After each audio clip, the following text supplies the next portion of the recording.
In this lesson, we will introduce number systems. First, we will examine the binary system. I will show some bitwise values with the calculator. Let's open our calculator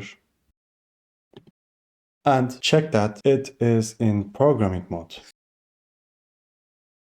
Our calculator displays bits unsigned. First, I set up our calculator to display base 10 numbers. So when we convert the bits from 0 to 1, the values will be displayed as base 10 numbers. Now, I want you to focus on the bits in our calculator.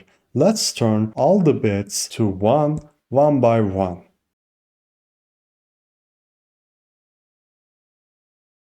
As we can see, we have reached the value of 255. This means that a number defined as U8 can represent a maximum of 255 integer values.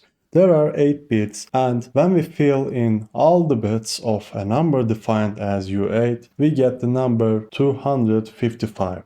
If our number was I8, we would have reached the maximum value of 127, since the last bit only affects the sign. As you can see in our calculator, the last bit signed gives the output 127 because it changed its sign in numbers, while the bit determines whether the number is positive or negative. Subject to note that this calculator only shows unsigned, therefore it does not convert to any negative number. Let's go back to our program and represent decimal numbers bitwise. We use format specifiers for this. First, we write the character B after putting a colon in curly brackets.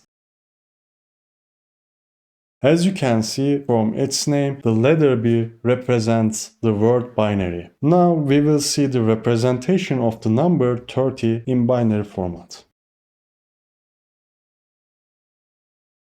It discards the leading zeros of this number for a shorter display and does not display them because they are zero. Binary numbers are prefixed with 0b to indicate that they are in binary representation. To show this, we need to add the hashtag sign.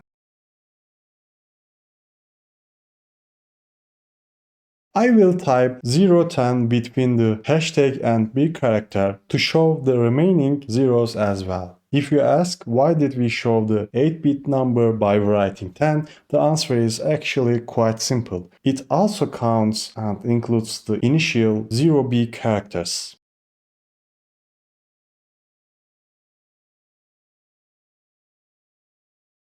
Let's check this output in our calculator. I reset the calculator and set bits 4th, 3rd, 2nd, and 1st to 1. As you know, 2 to the 4th plus 2 to the 3rd plus 2 to the 2nd plus 2 to the 1st is equal to 30. Yes, as you can see, we have also checked it from the calculator. All integers have a bitwise equivalent. Just don't limit it to 8-bit numbers. You can also make your own experiments with all 16, 32, 64, and 128-bit numbers.